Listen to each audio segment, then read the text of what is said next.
네, 오늘 하나님께서 우리들에게 주시는 말씀 사무엘상 30장입니다.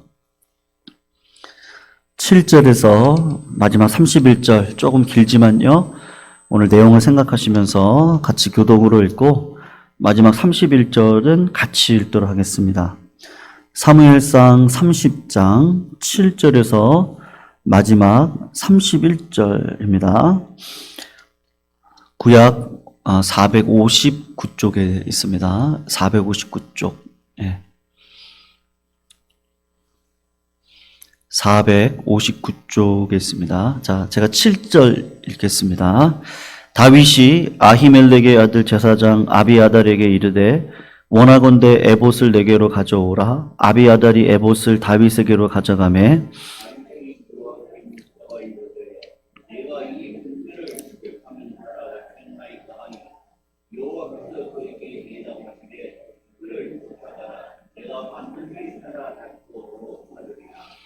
이에 다윗과 또 그와 함께한 600명이 가서 부솔 시내에 이르러 뒤떨어진 자를 거기 머물게 했으되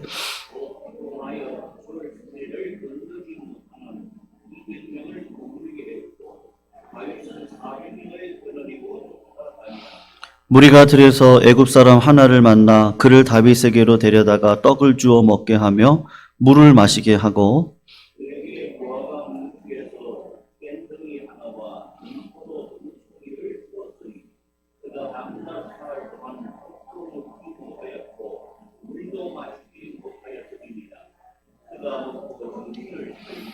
다윗이 그에게 이르되 너는 누구에게 속하였으며 어디에서 왔느냐 하니 그가 이르되 나는 애굽 소년이요 아말렉 사람의 종이더니 사흘 전에 병이 들매 주인이 나를 버렸나이다.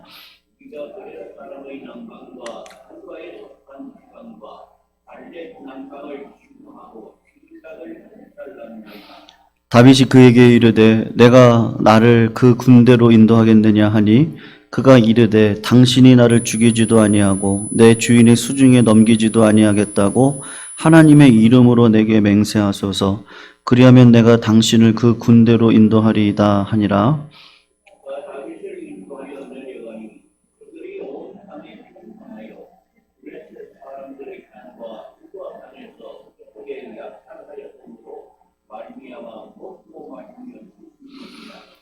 다윗이 새벽부터 이튿날 저물 때까지 그들을 치매 낙타를 타고 도망한 소년 400명 외에는 피한 사람이 없었더라.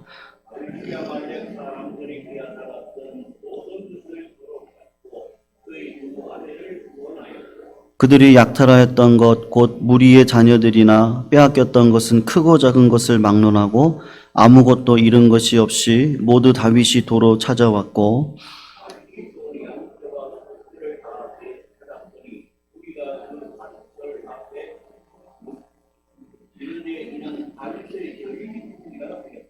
다윗이 전에 피곤하여 능히 자기를 따르지 못하므로 부솔 시내에 머물게 한 200명에게 오매 그들이 다윗과 그와 함께한 백성을 영접하러 나오는지라 다윗이 그 백성에게 이르러 문안하매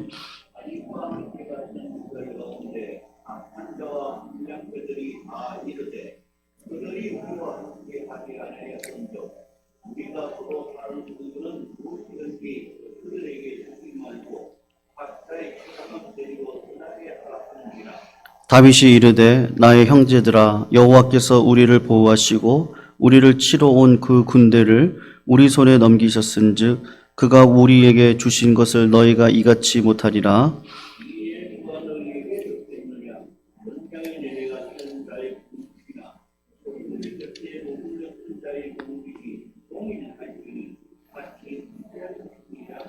그날부터 다윗이 이것으로 이스라엘의 율례와 규례를 삼았더니 오늘까지 이르니라.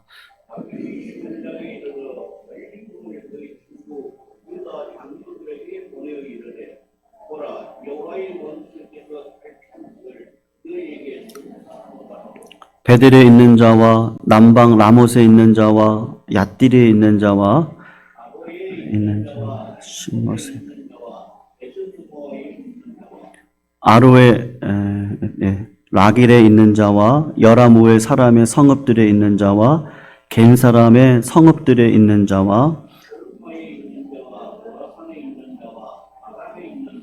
같이 읽습니다.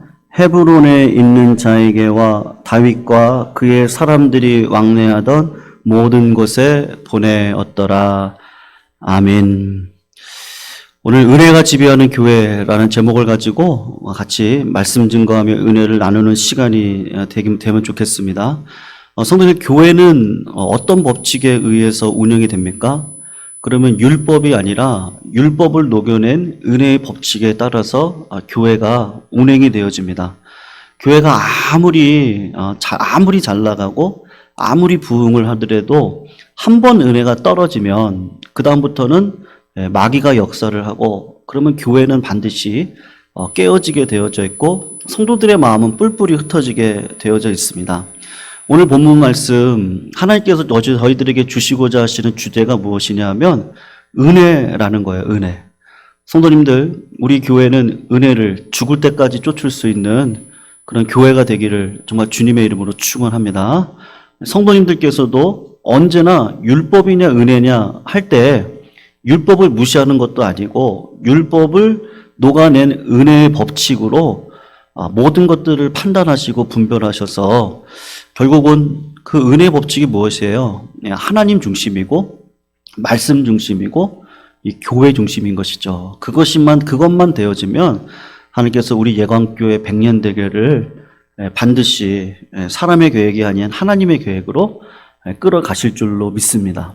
제가 왜 이런 말씀을 드리느냐 하면 오늘 다윗이 유대의 왕으로 되기 위한 은혜의 법칙을 훈련케 하시고, 그리고 그 은혜의 법칙대로 우리가 후반절에 보면 아시겠지만 유다 장로들에게 하나님께서 주신 물건을 이렇게 나누어 주면서 덕을 쌓습니다. 덕을. 우리가 지난주 땡스기빙, 우리가 추수감사 주일로 지켰는데 영어로 땡스, 그 다음에 뭐죠?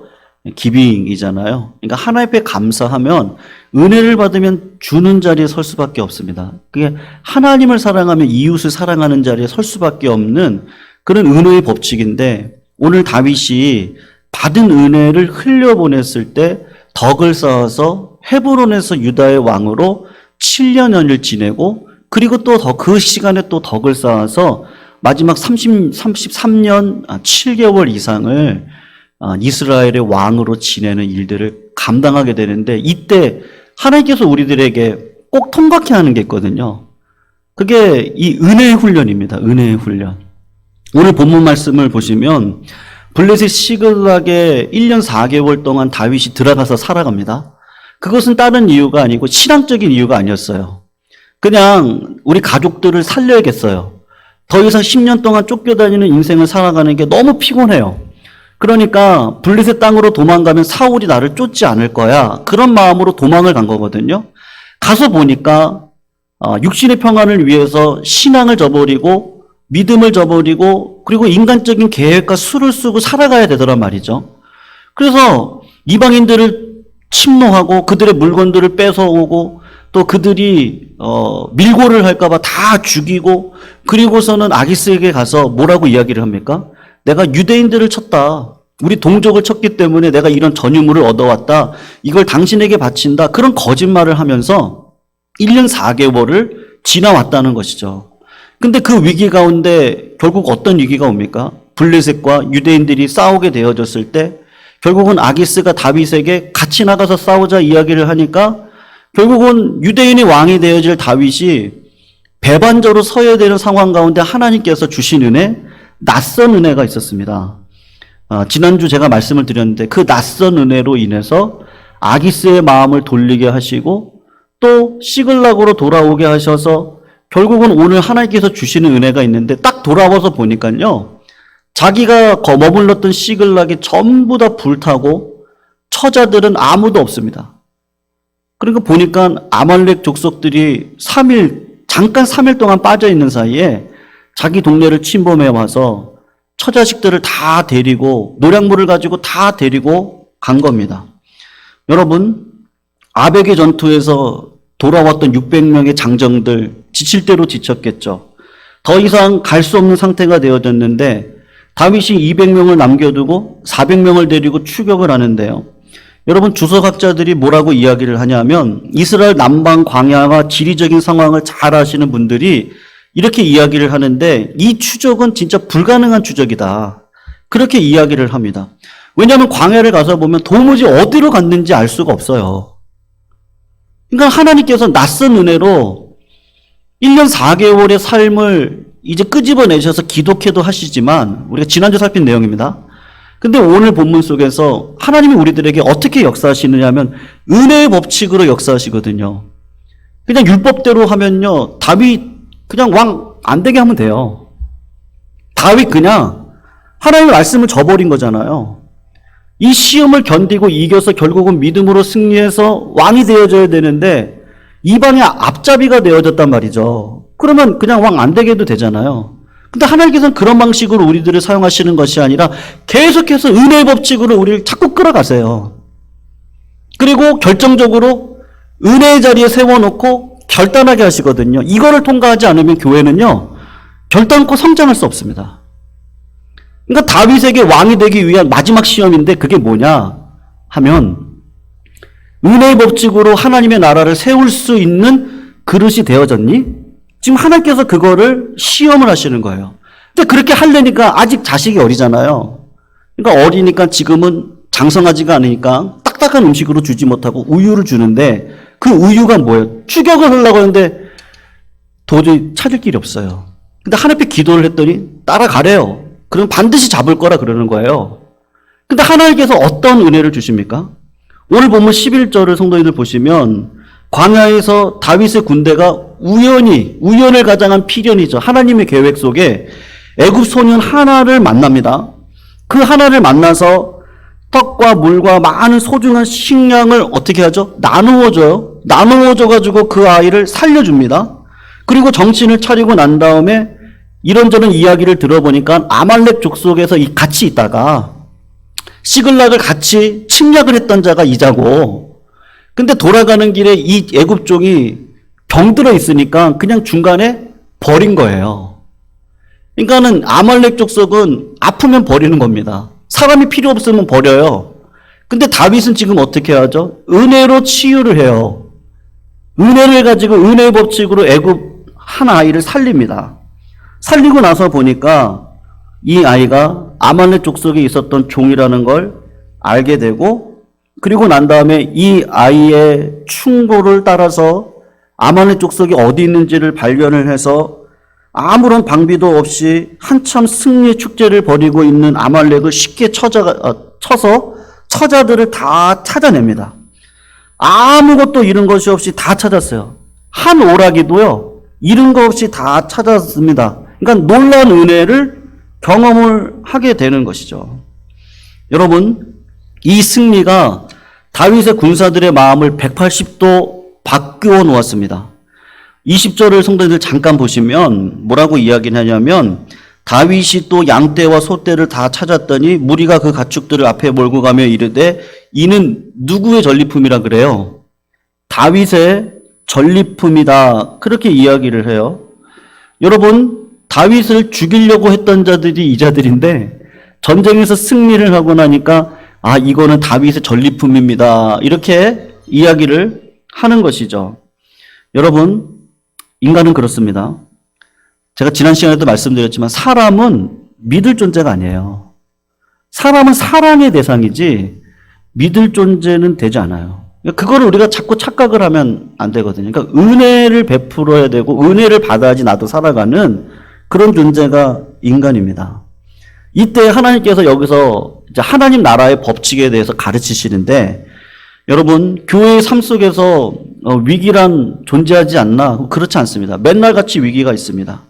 마귀를 하나님께서 불못에 던져 넣을 때까지 마귀는 계속해서 우리를 위기 가운데 던져 놓고 유혹을 하고 또 하나님의 교회가 세워지는 걸 방해를 하고 그렇게 된단 말이죠. 그러니까 은혜를 깨트리게 되는 위기가 닥치게 되는데, 이 사람들이 승리를 하고 모든 물건들을 다 가지고서는 돌아오는 길에 부솔 시내가에 딱 다다랐을 때에 거기서 누가 기다리고 있었냐면 숨을 죽이고 기다리고 있었던 200명의 지친 병사들. 이 병사들이 600명이 가다가 추격을 하다가 200명이 너무 지쳐가지고 이 사람들은 물건을 맡겨놓고 400명만 가가지고 전쟁을 하고 돌아오는 길에 200명을 만났단 말입니다. 얼마나 기쁘겠습니까? 서로 껴안고 잃어버렸던 처자들을 안고 기뻐하고 자기를 대신해서 싸워줬던 병사들과 악수를 하고 수고했다 그러고 감사했다 그러고 야, 하나님께서 이렇게 일하시네 막 그랬을 거란 말이죠. 그런데 그 중에 몇 사람이 어떤 이야기를 하냐면 이들이 우리와 함께 가지 않았으니까 전리품을 나누어 주지 말고 처자들만 돌려주자. 그렇게 말을 하는 거예요. 성경에서 이 사람들을 가리켜서 뭐라고 이야기하냐면 악한 자들이다, 비류자들이다 이렇게 이야기를 해요. 다른 말로 하면요, 불평을 하는 사람이에요. 불량한 사람이에요. 이기적인 사람이에요. 이미 다윗을 돌로 치자고 한 사람들입니다. 그런 사람들 중에 이런 불량한 사람들이 뭐라고 이야기를 하냐면요. 여러분, 한번 따라해 보겠습니다. 그럴 수 있다. 네, 조금만 크게 해볼게요. 그럴 수 있다. 네, 그럴 수 있다. 우리 교회에서 필요한 건요, 그럴 수 있다예요. 그럴 수 있다. 그럴 수 있어요. 근데 이 사람들은 어떻게 한 거죠? 여기서 참 중요한 게 있는데요. 은혜의 법칙은 율법을 녹아가지고 율법의 그 근거 안에서 은혜가 흐르게 되어져 있습니다. 그러니까 율법과 은혜는요, 떨어져서 생각할 수는 없어요.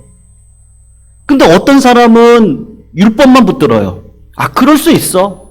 법도 없어요. 어떤 체계도 없어요. 영적인 권위도 없어요. 아, 그럴 수 있어, 그냥. 아, 좋은 게 좋은 거지. 이렇게 나갈 수도 있어요. 그거는 은혜만 붙드는 거예요.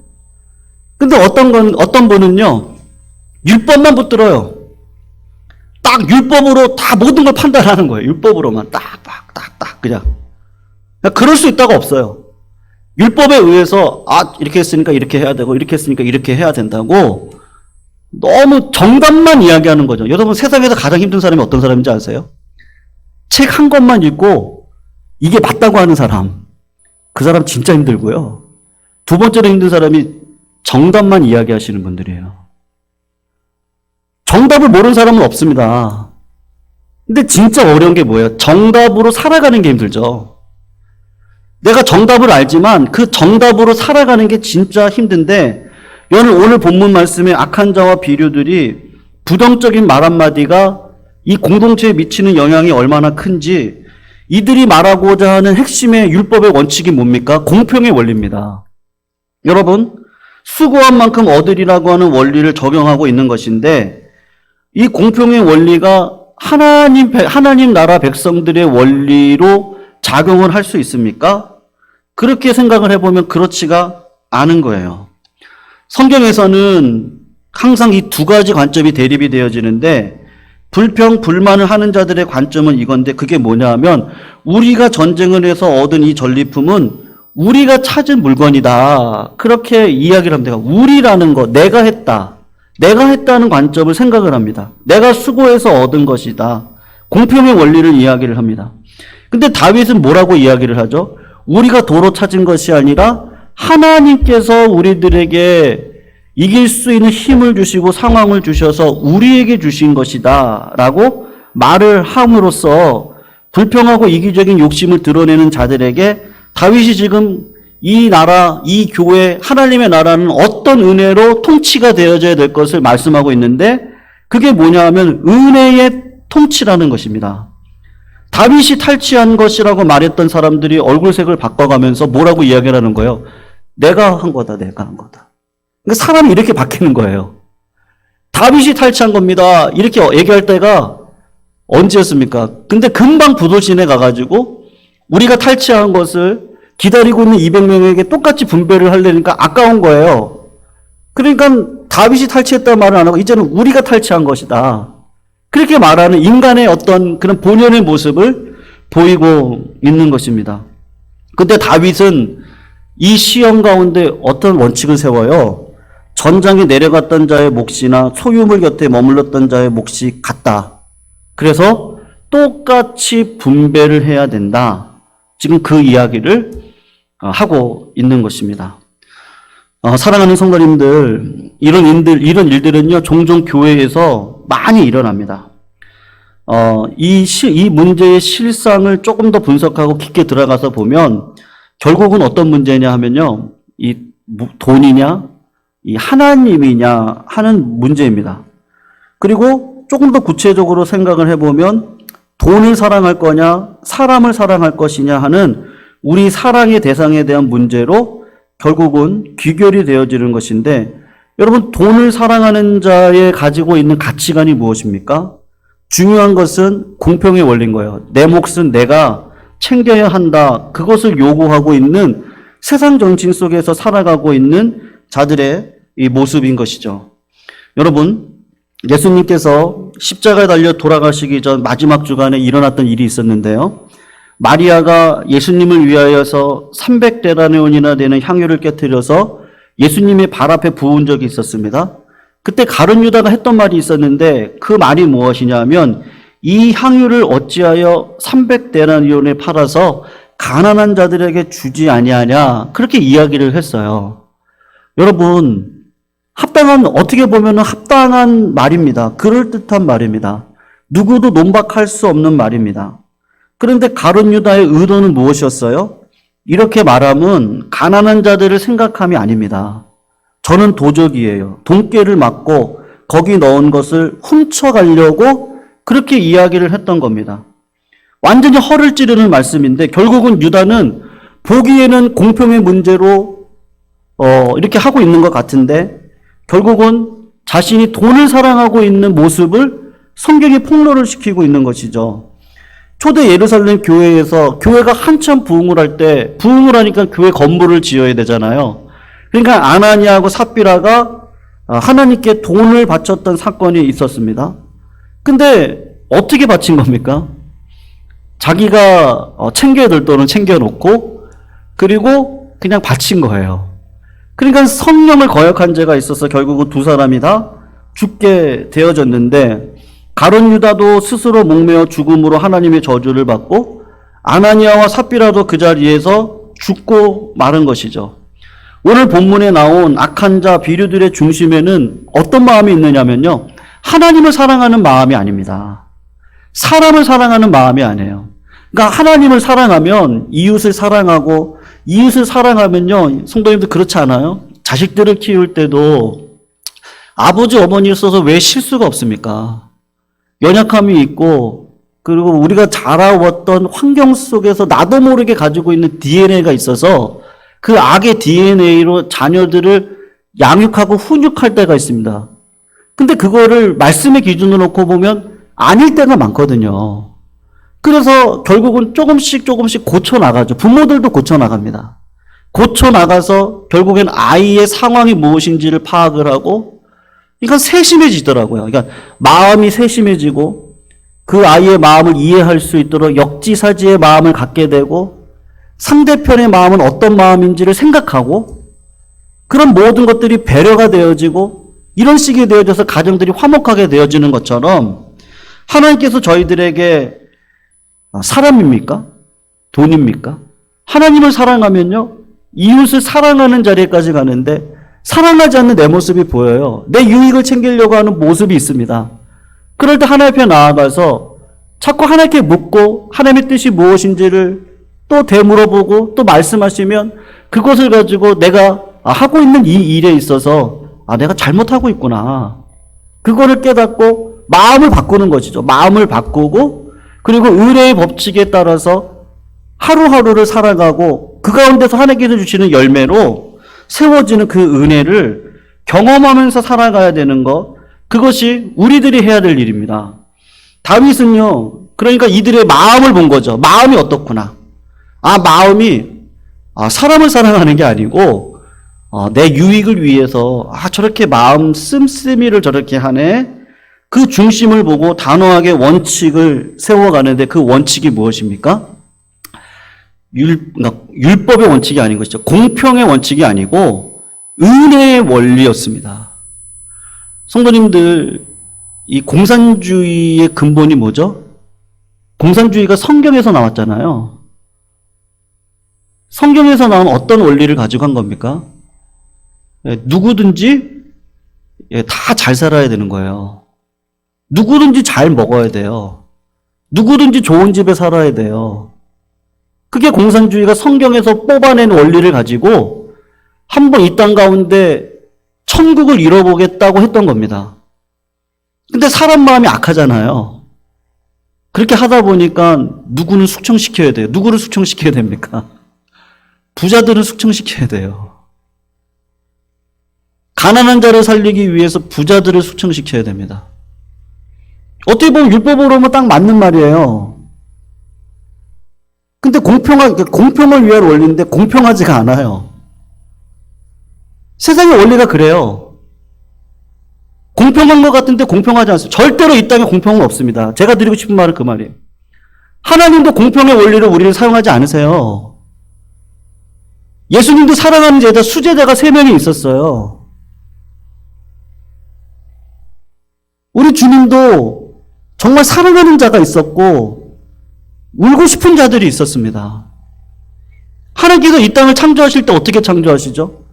큰 산을 만드시고 골짜기를 만드시고 평지를 만들어요.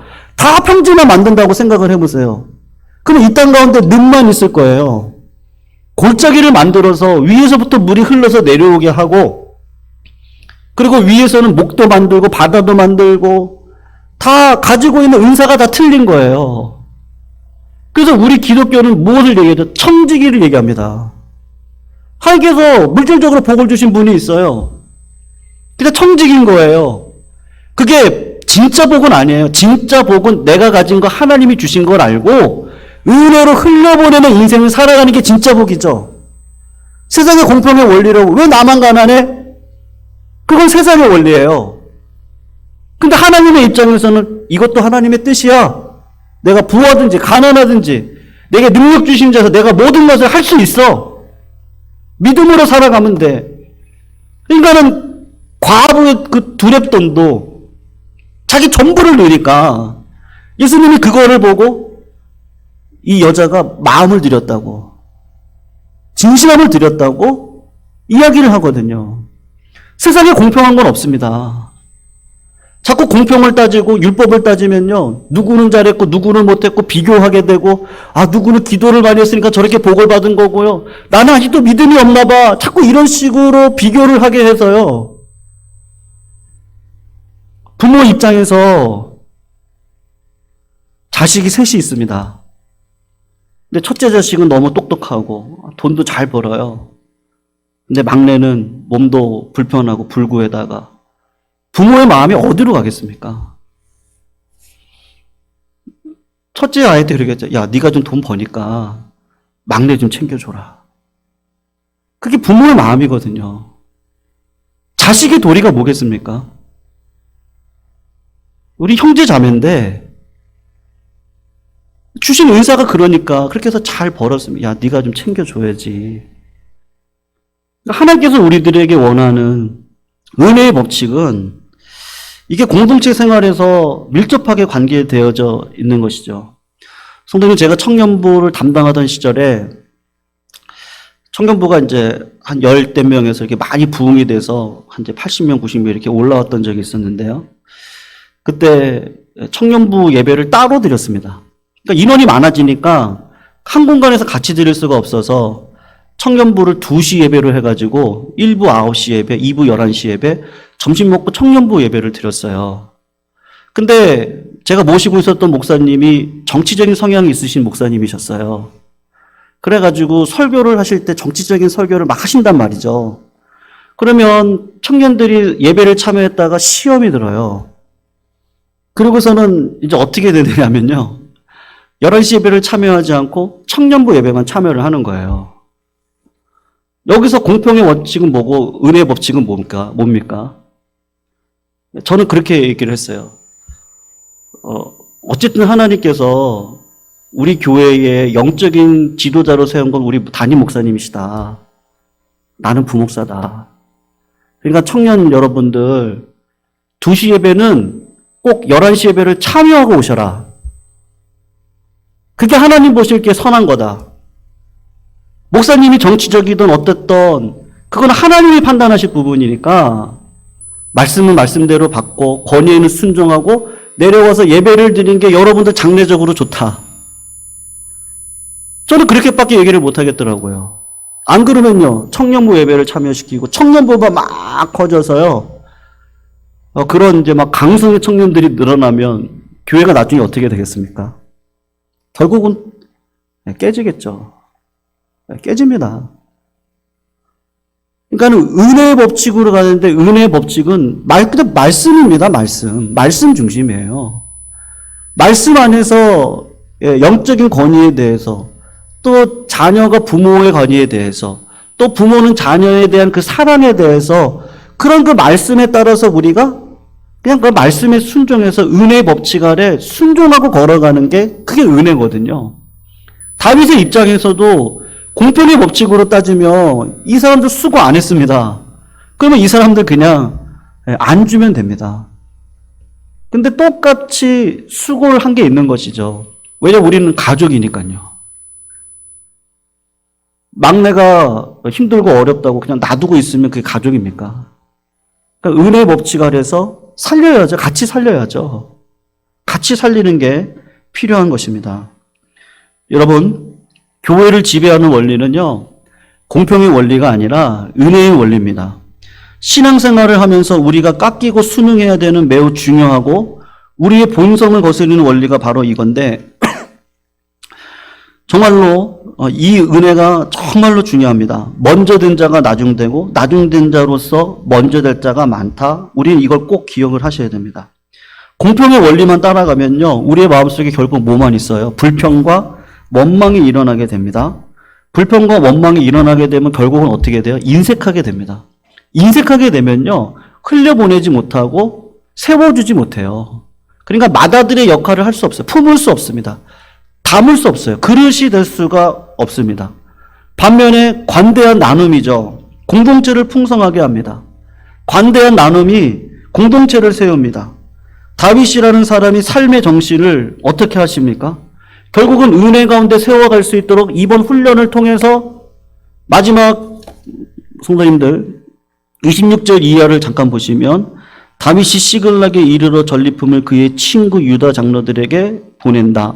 그리고 27절에 베델, 남방 라봇, 얏딜, 아로엘, 신못, 에스드모와 라갈, 여르무엘, 이런 말들을 계속해서 이야기하는 이유가 무엇입니까? 이 위기의 때에 하나님께서 은혜의 원리를 갖고 덕을 쌓을 수 있도록 하셔서 나중에 유대의 왕이 될 수 있는 근거를 마련할 수 있도록 그릇을 크게 하는 작업을요, 이때 하나님께서는 다윗에게 하고 계시는 겁니다. 성도님들, 결국 신앙은 무엇이죠? 그릇 싸움인 것 같아요. 그릇 싸움. 네. 그러니까 우리는 A부터 Z까지요, 이건 다 담을 수 있어야 됩니다. 네. 교회 안에 수많은 일들이 많잖아요. 예상치 못한 일들이 있고, 때로는 본인은 그게 아닌데 또 오해가 될 수도 있고, 이 모든 것들을 어떻게 다 설명하면서 갈 수 있겠어요? 설명을 하고 이렇게 해서 어떻게 가겠습니까?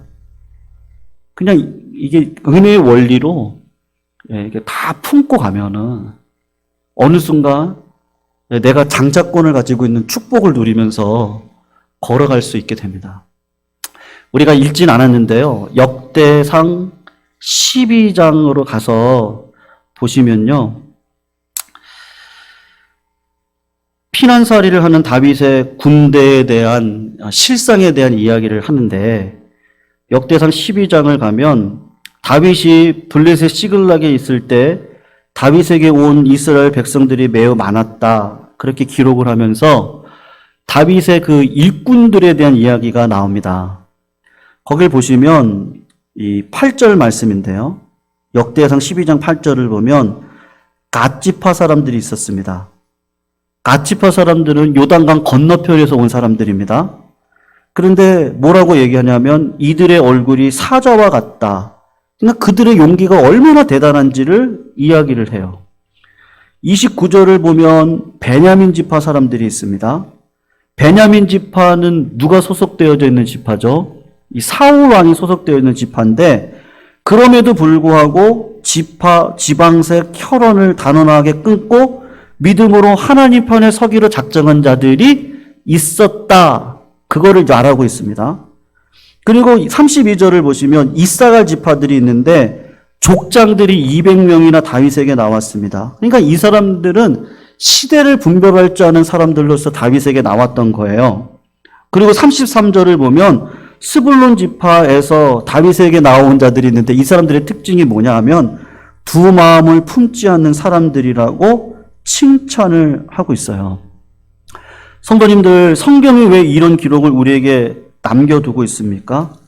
다윗은 지금 블레셋 진영에 피신을 하고 있는 형편인데, 그런데 그 1년 4개월을 유독 기록을 하고 있잖아요. 1년 4개월이다. 그 1년 4개월이 결코 헛되게 지나간 시간이 아니라는 거죠. 산전수전을 다 겪고 하나님의 군대로, 하나님의 교회로 세워가고 있는 시간이었다. 그거를 역대상 12장을 통해서 말씀을 하시는 겁니다. 이렇게 은혜 법칙들을 통해서 야, 이 공동체가요, 생명이 있는 공동체네? 그 소문이 들리는 거예요. 야, 이 공동체가 영적인 원칙과 체계를 가지고 굳건하게 세워져 가고 있는 공동체네? 그런 것들을 막 알기 시작을 하니까 베냐민 사람들이 오고 갓 사람들이 오고 스불론 사람들이 와서 공동체가 세워지고 유다 사람들에게 전유물로 얻었던 모든 것들을 다 덕으로 베푸는 다윗의 모습을 통해서 한 나라가 세워지는 기틀을 마련하는데 1년 4개월이라는 시간을 하나님께서 사용하셔서 훈련시키더라. 여러분, 결국은 1년 4개월이 딱 지나고 난 다음에 유대 땅으로 돌아갑니다. 그때 누구는 죽어요? 31장에 보면요, 사울은 자기 죄의 값을 받아서 죽죠. 그리고 하나님은 다윗을 다 훈련시키셔서 덕을 쌓게 하셔서 왕으로 세워나가시는 그 하나님의 그 오묘한 섭리가, 그 은혜가 교회를 지배하고 있는 것입니다. 성도님들, 적용인데요.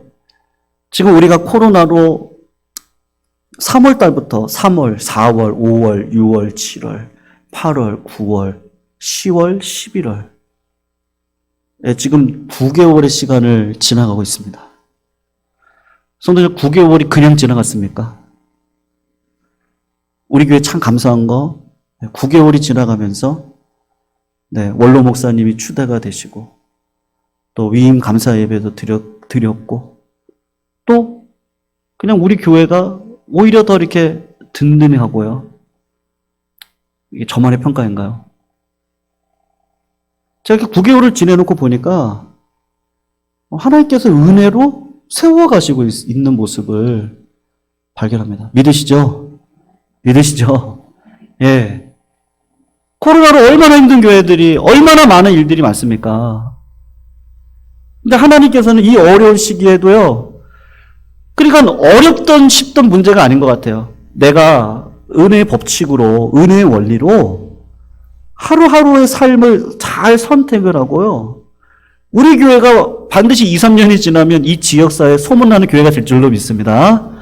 예, 우리가 지금까지 이렇게 해왔고, 또 목사님도 그렇게 해주셨고, 예, 교회를 이렇게 그냥 아무 적이 없이 쉬운 문제가 아닙니다. 여러 가지들이 다 당회를 비롯해서 많은 성도님들이 헌신하셨죠. 지금까지 이렇게 오신 거죠. 다 모든 것들이 은혜로 왔습니다. 그러니까 지내놓고 보니까 하나님께서 다 이렇게 세워가시고 있는 과정 중에 있는 우리 예광교회의 모습이라고 저는 확신을 합니다. 그러므로 성도님들 걱정하지 마십시오. 아니, 두려워하지 마시자고요. 우리가 어떻게 될까 이런 것도 생각하지 마시고 그냥 하루하루 예배에 참석하셔서 은혜 받으시고 받은 은혜 가지고 내가 어떻게 살아갈까?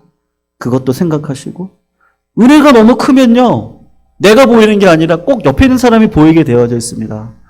저 사람은 뭐 때문에 힘들까? 내가 어떻게 해주면 더 좋을까?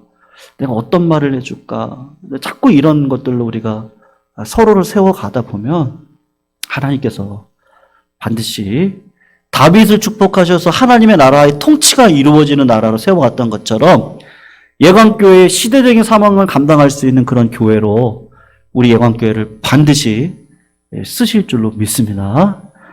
그런 확신 속에서 오늘도 믿음 붙들고 은혜로 걸어가시는 주의 종들이 되시기를 바랍니다. 우리 찬송가